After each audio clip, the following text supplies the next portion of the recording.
Hare Krishna. Welcome to all. Everyone came? Who's coming to the meeting? Or koi aa rahe hain? Yeah. So I'm going to read from Srimad Bhagavad-gita as it is, chapter 3, text 8. Any of you who have the means to read it in your phone or whatever can also read it. Om Namo Bhagavate Vasudevaya. Om Namo Bhagavate Vasudevaya. Om Namo Bhagavate Vasudevaya. Bhagavad-gita as it is, translation and commentary by His Divine Grace A.C. Bhaktivedanta Swami Prabhupada. Chapter 3, text 8. Niyatang kuru karma tvam. Karma jayo hiya karmanaha. Hiya karmana. Sharira yatra pichate. Na prasidhyed akarmanaha. Niyatang kuru karma tvam. Karma jayo hiya karmanaha. Sharira yatra pichate. Na prasidhyed akarmanaha. Anyone else? Niyatam kuru karma tvam. Karma jayo hiya karmanaha. Sharira yatra pichate. Na prasidhyed akarmanaha. Niyatam kuru karma tvam. Karma jayo hiya karmanaha. Sharira yatra pichate. Na prasidhyed akarmanaha. Niyatam kuru karma tvam. Karma jayo hiya karmanaha. Sharira yatra pichate. Na prasidhyed akarmanaha. Niyatang kuru karma tvam. Karma jayo hiya karmanaha. Sharira yatra pichate. Akarmanaha. Anyone else?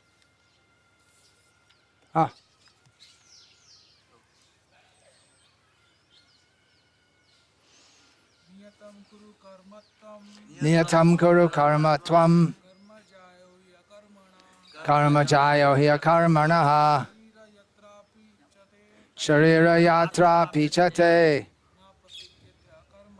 Na prasidhyed karmanaha. Niyatam, prescribed. Kuru, do. Karma, duties. Tvam, you. Karma, work. Jayaha, better. He, certainly. Akarmanaha, than no work.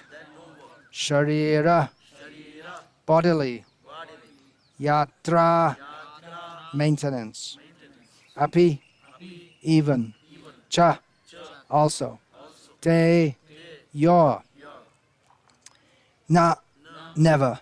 Prasidhit, is affected. Akarmanaha, without work. Verse translation. Perform your prescribed duty, for doing so is better than not working. One cannot even maintain one's physical body without work. Is the amplification going on? Yes. Okay. Perform your prescribed duty, for doing so is better than not working. One cannot even maintain one's physical body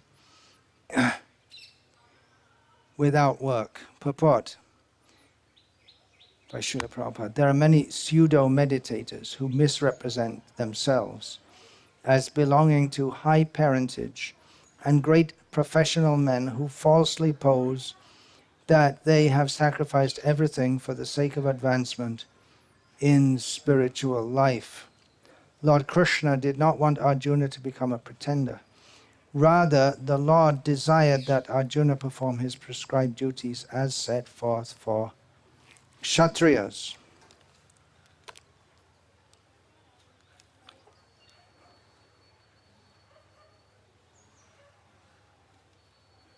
Set forth for Kshatriyas.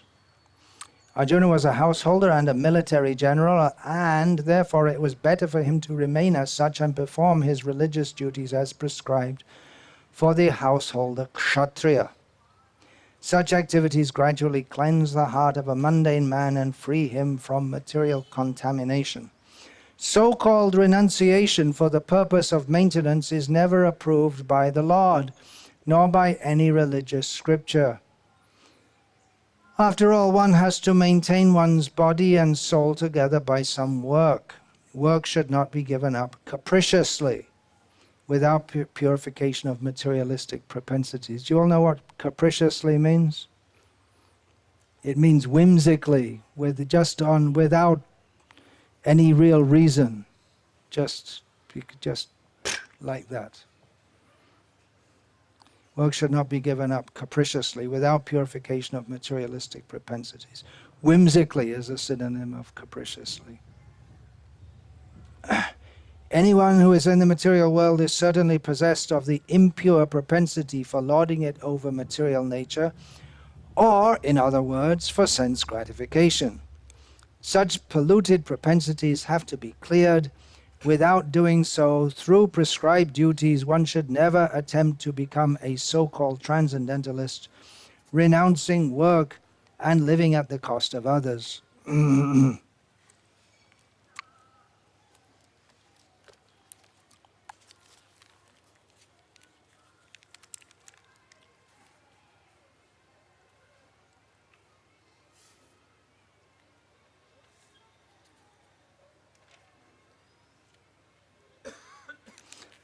Om Jnana-timirandhasya Jnananjana-shalakaya Chakshurunmilitam Yena Tasmai Shri Gurave Namaha. Nama Shreshtham Manamapi Shatchi Putramatra Surupam Rupam Tasya Grajamurpuring Maturim Goshtavatim Radha Kundam Girivaramaho Radhika Madhavasham Prapto Yasya Pratita Kripaya Shri Gurum Tam Datosmi. Vandeham Shri Guru Shri Ataf Padakamalam Shri Gurun Vaishnavangscha Shri Rupam Sagrajatam Sahagana Raghunatan Vitam Tam Sajivam Sadvaitam Savadhutang Parijana Sahitam Krishna Chaitanya Devam Shri Radha Krishna Padan Sahagana Lalita Shivishakhan Vitamscha. Hare Krishna, Krishna Krishna, Hare Hare, Hare Rama, Rama Rama, Hare Hare. On the morning before we have these regular Varnasrama meetings, in the morning, I usually, every time, choose a verse to speak on that's related with Varnasrama and farms. So you may wonder, why did I choose this verse? What's it got to do with Varnasrama? What's anything in the Bhagavad-gita? There's hardly anything about Varnasrama, right? There's only Chatur Varnyam Maya Srishtam, and a few things here and there, qualities of a Brahmana, qualities of a Kshatriya, how they work. A little bit there, Sukhina Kshatriya Parta, but it's not much about Varnasrama, right? Not, hardly anything. Well, Niyatam Kuru Karma Tvam. Do your work. What does your work mean? It means Krishna's addressing Arjuna as a Kshatriya. You have to do your work. And Bhagavad-gita is all about work. I mean, it's all about many things, but specifically Krishna's telling Arjuna, forget all this renunciation, just do your work. And remember me, of course. Mamanusmara yudhyacha. So it's something which is not picked up by many devotees, members of ISKCON. Maybe even Indians nowadays, because they're so far away from the traditional culture, but swakarma means swakarma and swadharma are almost synonymous. Swadharma is one's own prescribed dharma or activity. It's almost, well, it's the you could say the philosophical or the moral underpinning of one's swakarma. And they're practically used interchangeably. One's prescribed duty, what one should do. So for Arjuna it was as a kshatriya. So Krishna tells him, you have to do your work. So the Bhagavad-gita, it's all the way through about varnashrama, which is why it's so shocking at the end maybe, sarvadhaman parityaja. Anyway, all that I told you, all that stuff, just forget it. But not exactly, because Arjuna went on and fought anyway, because the main point is to remember Krishna, but that is the central point. But without following one's swadharma, it will be very difficult to do so, because we are conditioned souls. So we have to act according to our dovetail our conditioned nature in a way that will be conducive for our sharira yatra. Just like, for instance, if you ask some highly intellectual person to do some simple maintenance work around the house, mostly they won't be able to do it. So, actually in India also, because people don't do their own screw driving and things like that. They call in a mystery, because that's his swakarma to do it. It's not your duty to do that. But, and vice versa, if you call in a mystery and tell him to become the professor in the college, you can train him as much as you like. You can say everyone's equal and everyone's equal, they all got the same intelligence, but you won't make a mystery into a... Mystery, by the word, for those of you who may not know, it means a semi-skilled technician, I guess is the best English translation of it. Kart mystery in Bengali means a carpenter. That's one of the words for carpenter. Barai, different words. So it's all about the varnashram.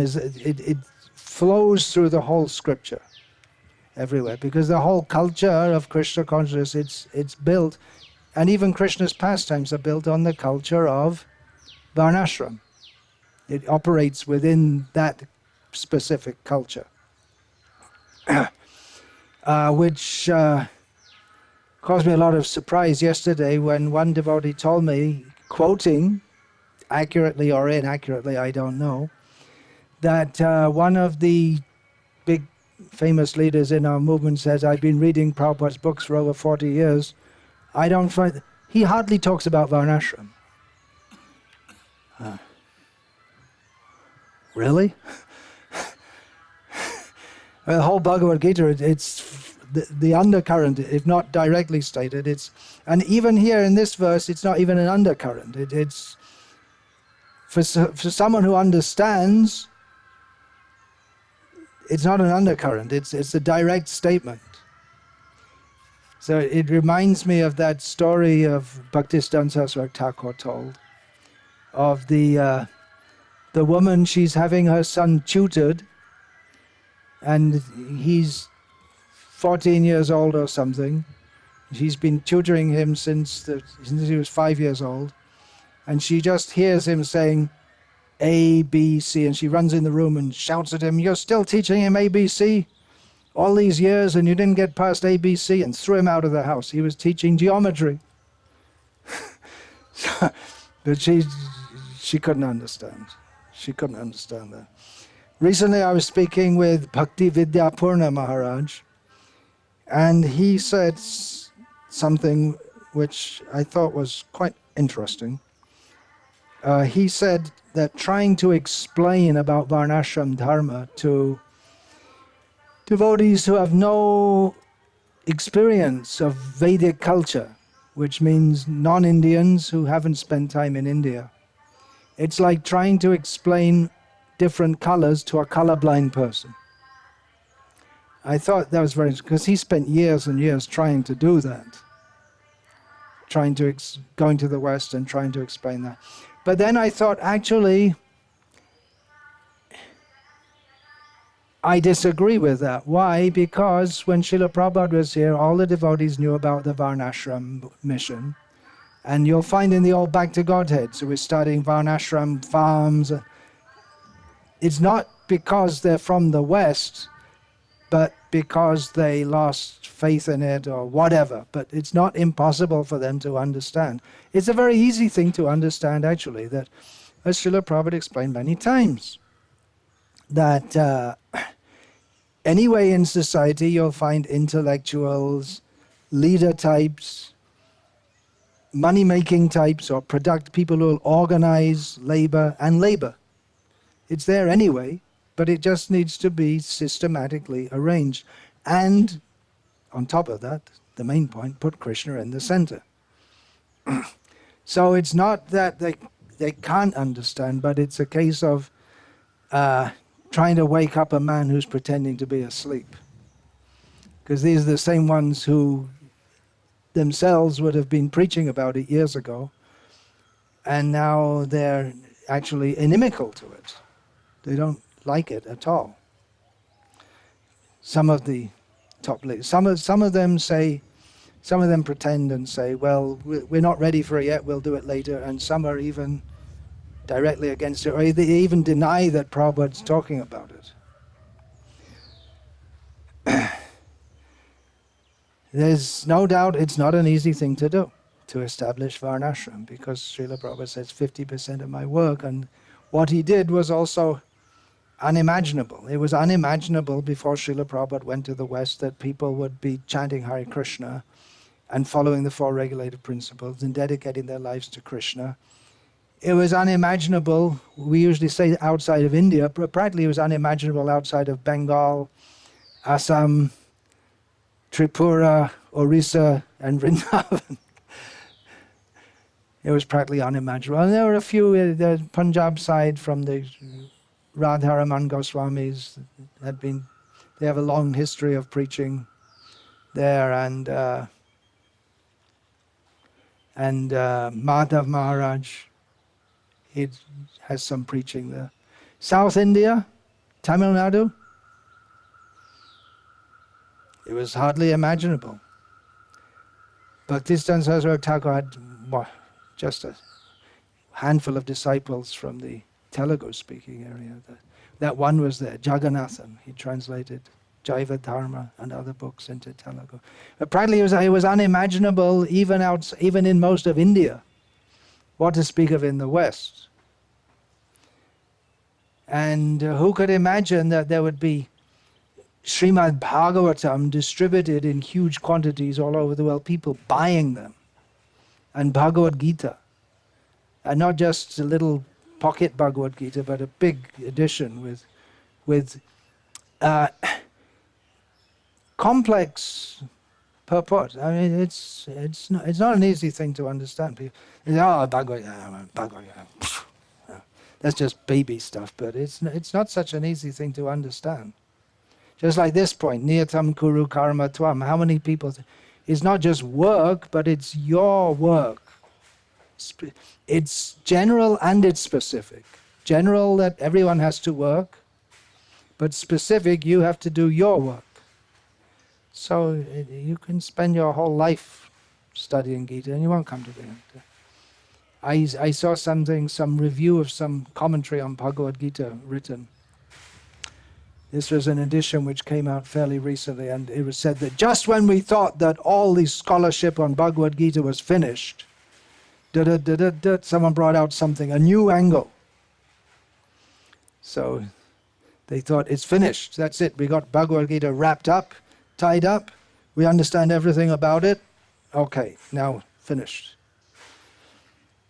But they'll never come to an end. So it was very ambitious of Srila Prabhupada to bring Krishna consciousness to the West, to think that he could actually, to think there's actually a possibility of doing it. And not only think that there's a possibility, but persistently, tenaciously follow it through to make it possible. It was very ambitious. Ambitious means it's like at that time, now we take it for granted, but at that time it might seem like the dwarf trying to catch the moon. It's even if you're a giant, it's 2 meters tall, you still can't catch the moon. So what to speak if you're a dwarf? It seems like impossible. But anyway, Srila Prabhupada did. And then having books distributed in literally millions all over the world, Srila Prabhupada had that vision and saw that it was possible and effected it, actualized it, to use the fashionable word. And then what about Varnashram? That's a crazy idea. Have people living with the old Indian, the caste system. You're trying to bring back the caste system.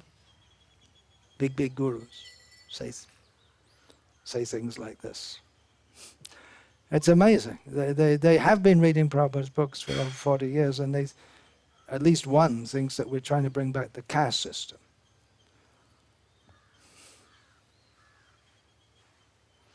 So, how are we going to do it? Because all of us put together aren't anything like Prabhupada. So, what does that mean? But then, has the mission of the Acharyas come to an end? We say, Prabhupada, he's on such a high level, and we can't do anything. And he can do, but he didn't do, and so we shouldn't do it. Just like, who was that? I think it's Bhava-bhuti brought to Srila Prabhupada once, that the objection that the Jyoti Maharaj of the Madras Gauriya Math had spoken to, I believe it was Bhava-bhuti, and Bhava-bhuti said to Prabhupada that, he said that if Chaitanya Mahaprabhu wanted the Krishna consciousness preached all over the world, he would have done it himself. And so, but he didn't do it, so why is this Bhaktivedanta doing it? It's like something like that. That, well, Prabhupada didn't preach Varnasrama all over the world, so why are you trying to do it? And then, of course, Prabhupada said that. Prabhupada's reply was that Chaitanya Mahaprabhu didn't go all over the world because he wanted to give me the credit. So we're not credit seekers, we're mercy seekers. But the job is there to be done.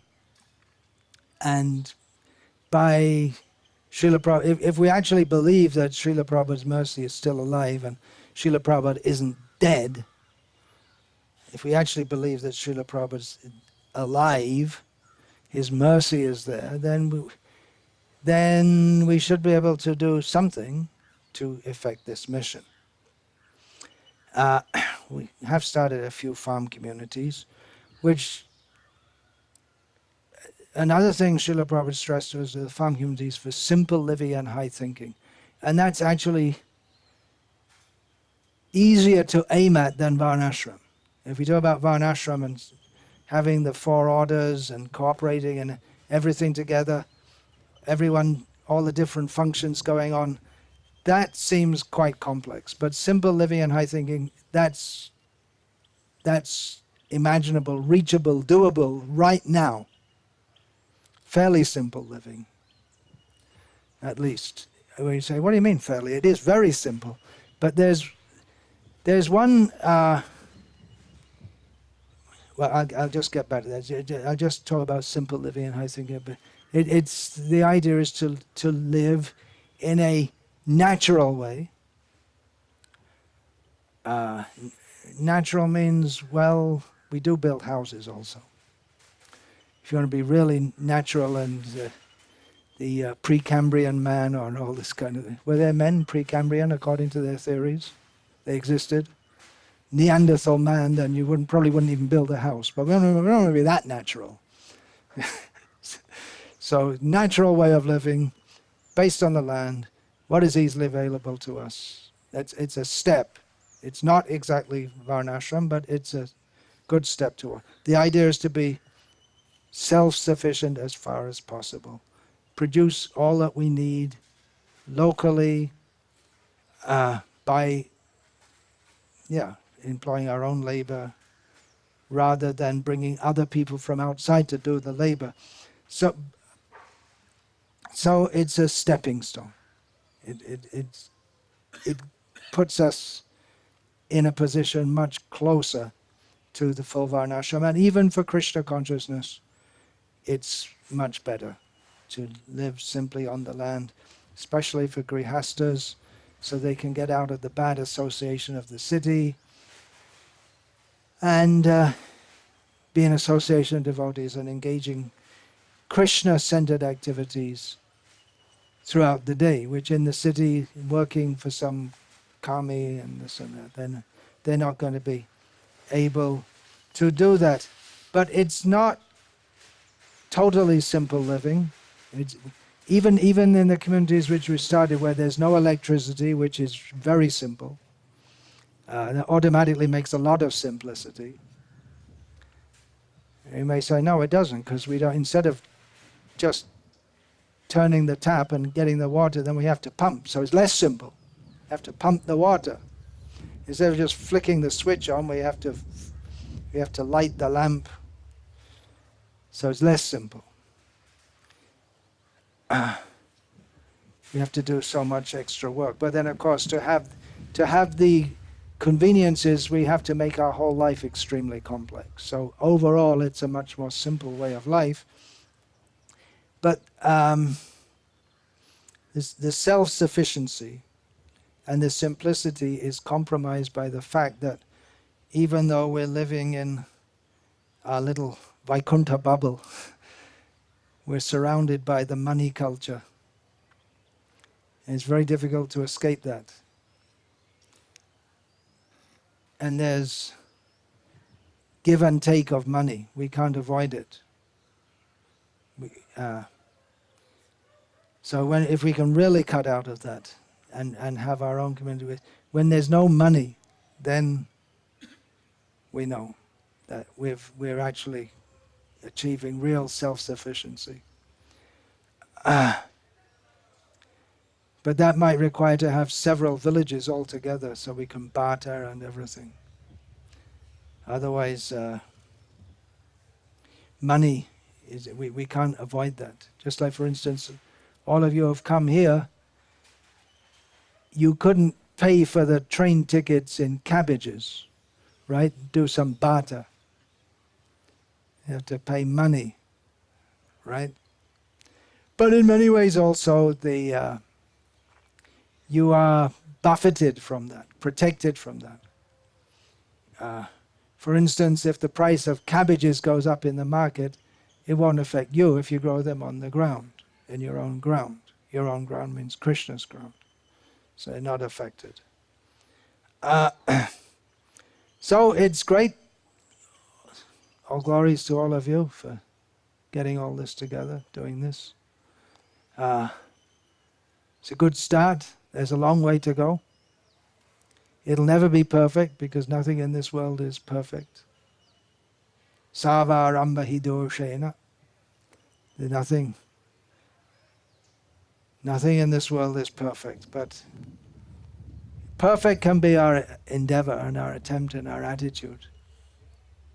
And to follow Krishna's orders, Krishna's plans. To fulfill Srila Prabhupada's mission. And we might think, why aren't all the devotees enthusiastic for this? You cut out from the materialistic society. You live Krishna conscious life. I've many times cited this, once in Delhi, one Sunday morning in one of the centers. I can't remember which center. There's so many centers. I spoke about this. I don't think any of you were with me at that time. And then I was talking about the importance of this. And then at the end of the talk, I asked, All the devotees there, all congregational devotees. How many of you get up every morning at 4 o'clock and have Mangalarti?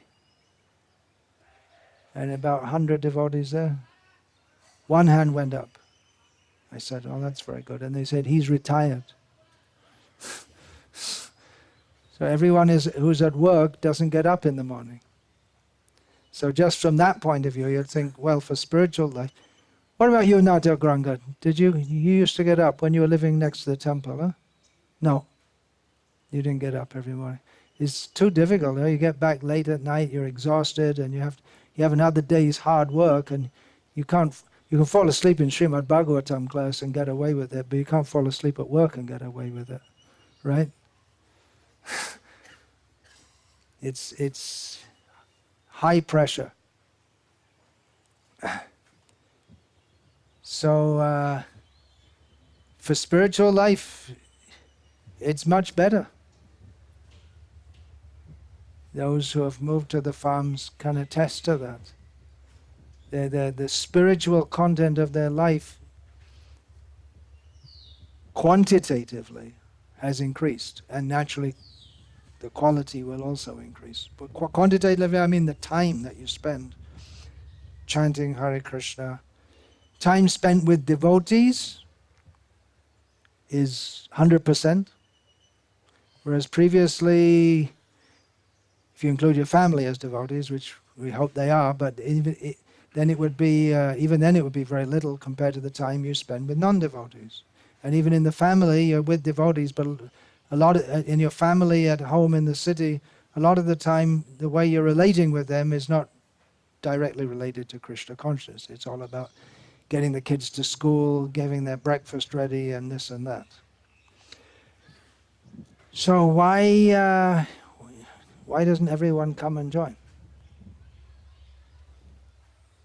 What are the reasons? I guess there's preaching to them not to go, because we have to increase the preaching in the city, get more people chanting Hare Krishna here and there in between their hectic life and coming once a week on Sunday. We have to get more people like this. So we need to preach. Our children are in the schools. We have to leave. We can't deprive them of a proper education. See, we don't even put them in the Gurukul because that's like brainwashing. If we send them to a Kami school, then later they can choose if they like. But if you send to Gurukul, then they should be able to choose all. Anyway, don't talk about that too much. What if they want to go on and be an engineer and they're in the Gurukul? And then they won't have any qualification. What if they want to be a devotee? And they go to your Kami school. And then their brain's all messed up with all your nonsense.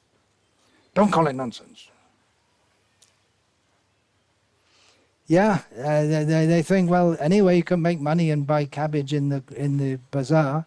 So why go to all the trouble, planting seeds and making the land ready? And it's easy. Cabbage, how much? Probably 2,000 rupees now, a kilo, whatever. Maybe not today. Maybe after 3 or 4 years. Who knows? I have no idea because I don't go to the bazaar anymore. It's been a long time. So anyway, you earn money and then it's easy. You get money and then you can get anything you want within your budget. You can buy anything you like. Whereas you don't have any money in the farm, and you have to work hard to get cabbages and everything else. So why not just get, but of course you're working hard in the city. Soul destroying work.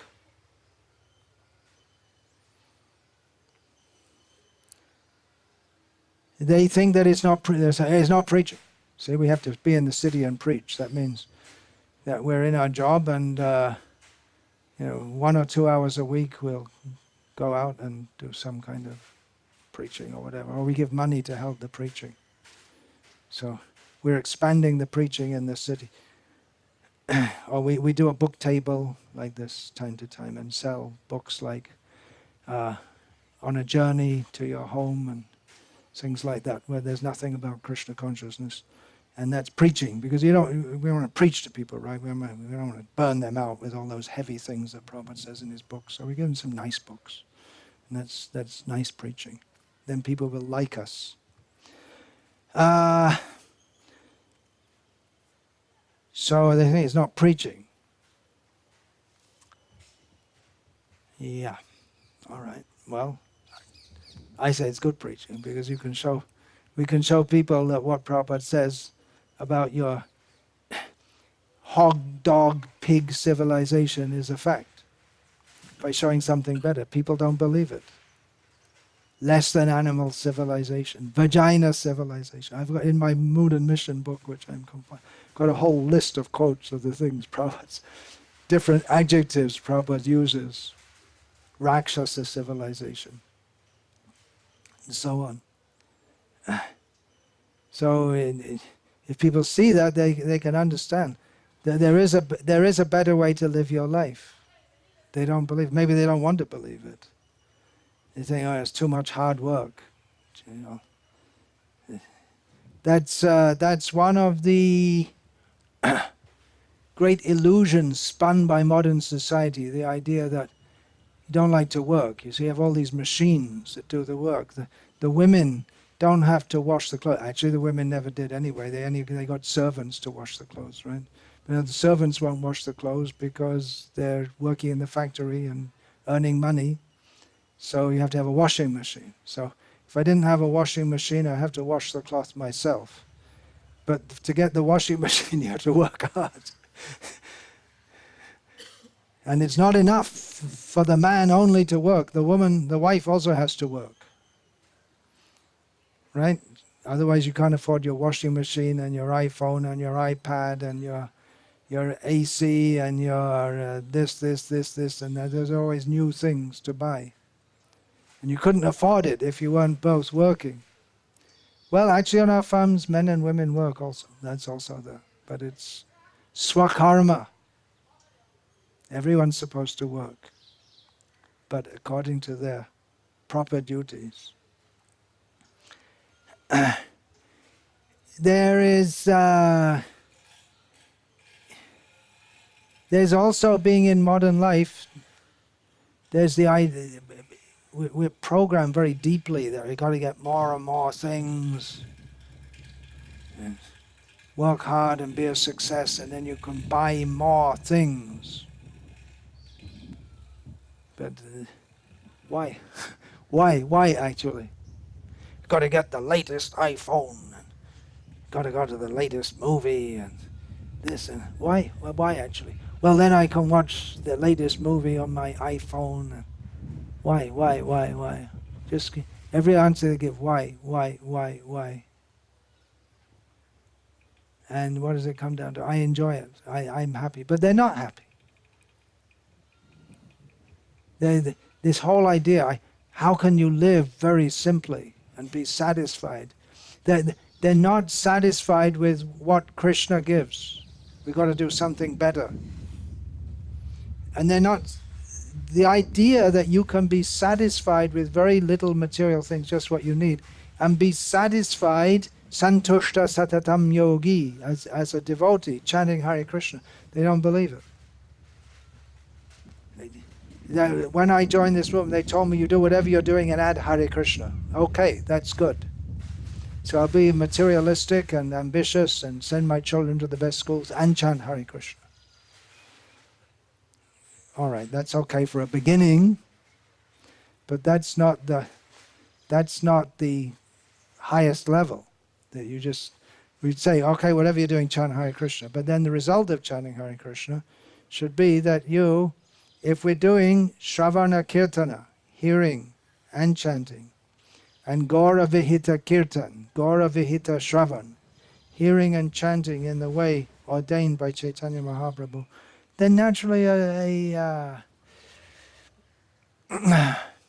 dispassion for materialistic things will arise, and we'll say, well, what is all this? What do we need all these things for? Just live as simply as possible. That's all. What is it? Just a couple of days ago, someone was telling me that there was some sadhu who was living in the Himalayas, and he just had a little water pot and a blanket. He was living in a cave. That's all he had. And then some other sadhu came along. You don't see many people, and that's why you go to the Himalayas and live in the cave. And then he said, well, could I come spend a little time? And he said, yeah, okay. And then he left and stole his blanket and his water pot, which is all that he had. So I thought, okay. All right, if I have any possessions, then it's a cause of lamentation when you lose it. Now and then I lost it, then I have to go back in the city and buy a blanket and a water. So, okay, all right. So he doesn't have anything, nothing. Just all right. We're not saying that. We're not saying live without blankets in the winter. It's possible here in the deep south to live without blankets. You need a little bed sheet at night or something. If you're inside. In a cave it's always warm. But definitely up there in Gujarat and in the hills of Karnataka, you'll need more than one blanket at night. It's pretty cold. So we're not saying don't have that. But then you don't need to have a complex heating system and for the summer air conditioning. We can build in such a way that there are ways to build houses in such a way that you don't get so hot. But the basic thing, what Krishna's given, okay, we're not going to make too much effort to try and adjust the environment so that we can be physically comfortable.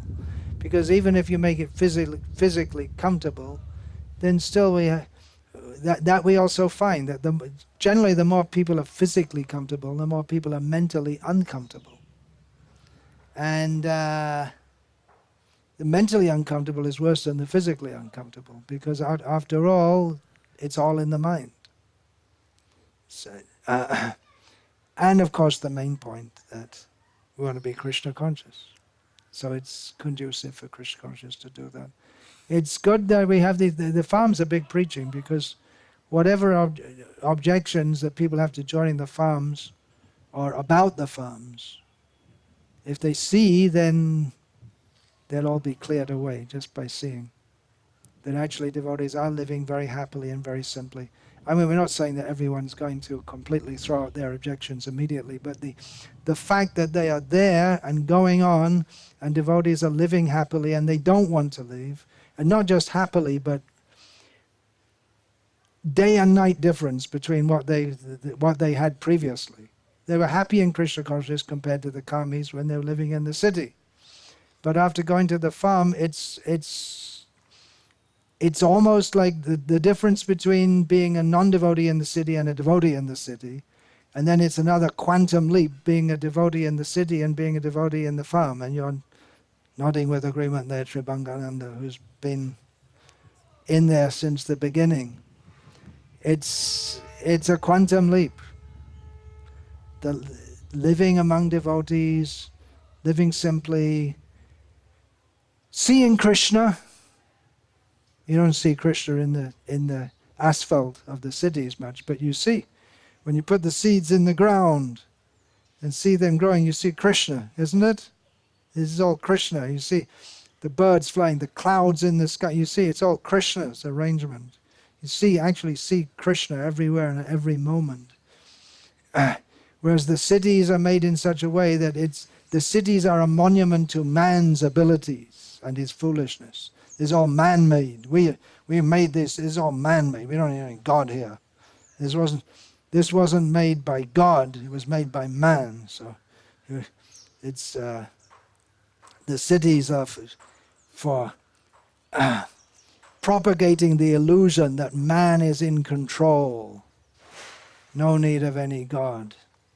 Whereas in the country, it's obvious to anyone, unless they're really a committed atheist, maybe they're raised as a Buddhist or something, but even the Buddhists believe in different spirits and this and that there are some higher powers behind all this. It's not just mechanical that you put a seed in the ground and it grows. There are higher powers. You can feel, you can appreciate and understand. As someone who's living in the city and everything's very mechanistic and the education is such that, what is it, one atom bumps into another one or something, and they one atom attracts another, and then the ions interact and they bond, and it's all mechanistic. That's what's going on. In the Western countries, actually, it is more difficult because of government laws which are aimed at destroying any hope of living simply. They want agriculture to be all under the government plans, and it should all be very efficient, which means big farms and all planned, centrally planned. This whole European Union, it's all one big socialist idea, that central planning, especially in agriculture, and that here you grow vegetables, here you have dairy, and here, from the agricultural point of view, insane policies. But they don't want small farmers, and just like Croatia recently became part of the European Union, immediately things which have been going on for as long as anyone can remember, that people come on the side of a road with jars of honey and vegetables that they've produced, and they sell it on the side of the road. Illegal. One young man a few years ago came to Salem from Slovenia. So I was telling him, he said that, well, you see, I grew up on a farm, and my parents are farmers, and my grandparents are farmers. So what are you doing? I'm studying in the university. Why are you studying in the university? I'm studying agriculture. I said, what do you need to study agriculture for? You're not allowed to be a farmer unless you have a degree in agriculture. That's the law. And then to get the degree, you have to get more money than you produced from just simple living and anyway, you don't have high thinking, but simple living. And then you have to go and get a job, and then the farm gets neglected, and then all gets bought up, and then the big companies take over. And that's going on in India also. No one cares about the farmers. At election time, they say they'll waiver the loans, but that doesn't solve the problem. The whole thing that they're taking loans is all nonsense. Anyways, it seems to be a deliberate policy of killing the small farmer, almost literally, because so many are committing suicide because they're caught in debts. And then what do you do? Then for the nation, we have to give all the farms to Reliance, and they'll take them, have huge farms. You can imagine in UP all that flat land. Gujarat, there's so much flat land, good agricultural land. They'll make huge farms. You can see in America and Canada, the fields, it's like an ocean. There's no hedge in between. It must be like that in Australia also, just huge fields. It's very efficient for monocropping with big machines. And then they can spray it from the air. It's all in the pipeline. Even in America, you're not allowed to sell raw milk. You're only allowed to give it to a government agency which will pasteurize it, maybe homogenize it, put different things inside it. Then you're not allowed to give it away, trade it, barter it. Milk, it has to go through various procedures mandated by the government. They have to poison it before you're allowed to do anything with it. So really demoniac policies. At least in India, we're going on so far. Let's see. government, with whoever comes in power, whether it's this, be this or be the BJP, BSP or whatever they may be, the whole trend is toward big government control and rules, enforcing rules, isn't it? Centralization. So far we're going on, but we don't know how long. But it is big preaching. Actually, it would be more so in the West, where many people are interested in living a simple life. Who is it? Was that you told me just used that there's this National Geographic, they have their channel, is it? And they're making videos of people going with all their fancy equipment and making videos of people who are living very simply. And it's wildly popular. Of people who live without money. They're not under any government control. No money means no taxes. So the governments won't like this, because how can you tax people? We find that when Nanda Maharaj was going to pay tax to Kamsa, he brought ghee and milk products as tax. That was realistic. So in the West it'll be big preaching, and we're finding it is also, at least among our devotees so far, that many devotees are here in India seeing, even though they're just small projects, they're not big spectacular projects like building a 25 crore temple. Even that's not much nowadays, is it? Well, it is. 25 crore temple in some major city and having a photo taken with the chief minister. It's not big preaching like that. But among our devotees who read the books, and somehow or other, unlike that one GBC member who reads the books and doesn't find anything about Varnasrama, most of the people, it seems, who do read the books, there are still some in ISKCON who read Prabhupada's books, and they find that there's Varnasrama. And Prabhupada wanted that, and somehow or other they know about it. It's not been able to keep it a secret. And then they see that the farms are going on, and devotees are very happy. And this is what Prabhupada wanted. And it's good preaching, isn't it? Whatever objections we used to hear, we don't hear them so much nowadays, because they're answered by these farm communities. And even though it's not exactly Varnasrama, although we have made some beginning attempts at that,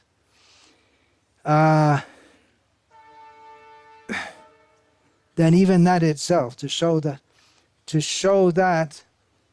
what Srila Prabhupada says about this hog-dog civilization is not just something that's in the book, and we just take it as Prabhupada said, my purports are my devotional ecstasy. So, that was just Prabhupada, he was in ecstasy when he said that. It's not really true. I know what they're thinking, but it is preaching to show that we can live very simply and happily like this. We're talking about big preaching, and we think big preaching means like that. A lot of people coming, a lot of people joining, and big shot people coming, a lot of books distributed. We may wonder why the books don't have the effect that we might expect them to have. If you read Srila Prabhupada's books, we'd think that people would change their lives. Why don't they do that? Well, one suggestion is that these books, Srila Prabhupada said, they're like bombs. These books are like bombs. They could be time bombs. But how long time you have to wait for them to... They need igniting also. So the farms show how to live practically. It's not just in the cities for a few brahmacharis and a few householders who somehow or other manage to get into the system and get all their needs, and often a lot more than their needs, taken care of by the ISKCON collection machine. But you can show how everyone can live a life fully in Krishna consciousness by living on the farms. And if that was shown, then that would be very big preaching. We can't go and tell the people, you're living in a hog dog civilization. Well, you are too. What's the alternative? You're dependent on it. They'll say, but we're not. If we go outside, we're not. We have our own self-dependency. Svavalambi. We're self-dependent. So as they say in America, we need to walk the talk. Don't just talk about it, we actually have to do it. So it's big preaching to do it. On the other hand, we also have to think that if we do the farms and it doesn't work out, that it may backfire. People will say, just see, we couldn't do it, it's impossible. Can't be done. And we can expect that the farm projects, it's our Krishna conscious farm project is not easy to get going. There's a lot of struggle, and so we really have to work on making them come out nicely. And of course it ultimately depends on Krishna's mercy, but we have a lot of instructions from Srila Prabhupada and from Shastras on how we can make them successful. And the success, of course, is to put Krishna in the center. And also understand what we're supposed to do. Just like in Bhagavad-gita, the ultimate instruction is always think of me, manmana.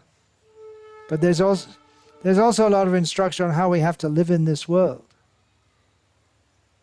Because if Arjuna was already, of course Arjuna is taking the position of a conditioned soul, but if Arjuna was in the situation where he was just always thinking of Krishna, then he wouldn't need the Bhagavad-gita spoken to him. And that goes for all of us. That what do we do with our life? How do we live? We have to work. Sharira yatra pijate. Na prasidhyata karma. Nahi kaschik kshanamapi. Jatu tishtatya karma. We'll have to do something. So if we don't do it in Krishna consciousness, then we're going to be doing it in non-Krishna consciousness. So how do we live? The questions are there by Arjuna about how the self-realized person, stita pragyasya karbhaja, samadhi stasya keshava, stitati king prabhashit, kim asita vrajeta kim. How does a self-realized person, how does he walk, how does he talk, how does he sit, what does he say? We can make that at the collective level. Well, how does a Krishna conscious community operate? What do people do? How do they live? How do they interact with each other? Arjuna couldn't imagine it. He's been living among Kshatriyas and politicians all his life. He's met in the forest the brahmanas and this and that, but what kind of people are they? These people. So people can't imagine, but if you show it, then you can understand. Just like you can read about Krishna consciousness, but then when you see Prabhupada, then now I understand. It's possible. Otherwise, how can some be absorbed in Krishna all the time? It seems impossible. Then we see Prabhupada, then you can understand, and then you can follow that example. Without that, it's very difficult to imagine. Just like the idea of spreading Krishna consciousness all over the world. The idea was there, but it just doesn't seem to have any synchronization with reality.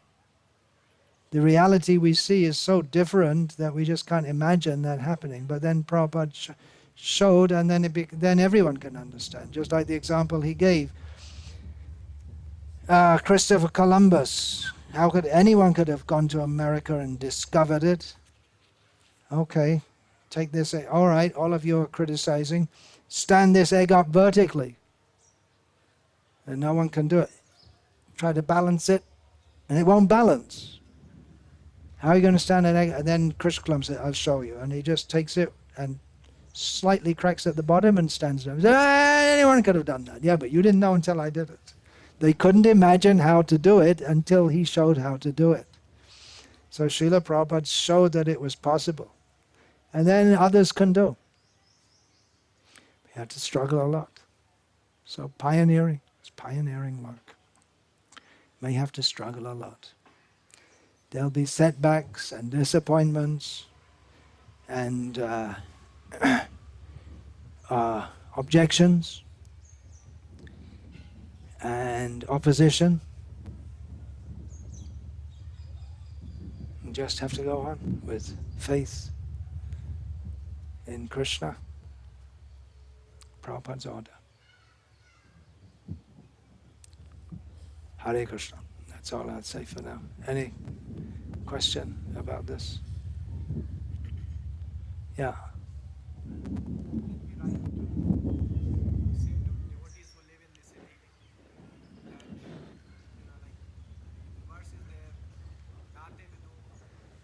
Nate vidu swartagating hi vishnum durasha ye bahiratama. Well, it's that people don't know that the goal of life is Vishnu. They have hope against hope that they'll be happy on the material platform. They're tepisha tantram uridaniba. What's the third line? That's the fourth line. Andhaya tandai rupaniyamanas tepisha tantram uridamnibata. They're blind people following the blind, and they're tightly tied up by the ropes of materialistic conditioning. So yeah, well, as much as it applies. They might know that the goal of life is Vishnu, but it's at the same time they're hoping against hope.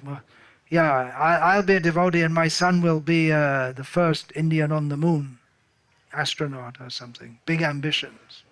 Or at least he'll be an engineer. Another engineer. So it's like keeping. Well, just in case Krishna consciousness doesn't work out, we'll keep some options open down here also. Something like that. You can say if you like. Don't expect to get a welcoming audience. You have to be nice to people, Prabhu. After all, Prahlad said that to Hiranyakashipu. I'm not Hiranyakashipu. We're all living in the Hiranyakashipu so-called civilization. Yeah.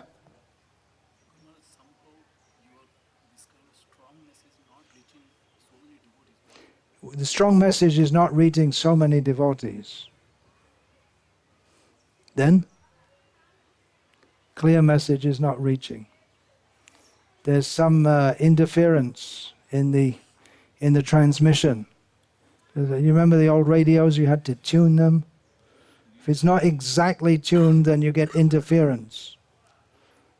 So there's some interference. The transparent medium has become translucent, opaque. Yeah, it should be. Then that's the whole system, right? It comes down. Why is the message is there? Prabhupada gave it. If it's not coming through, then there's some obstruction in the way, right?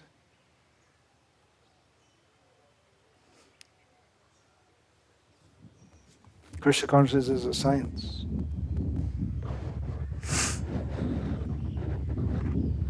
We don't want to bring back the caste system. That didn't help. Maybe it's coming from... No, the wind's coming from that side.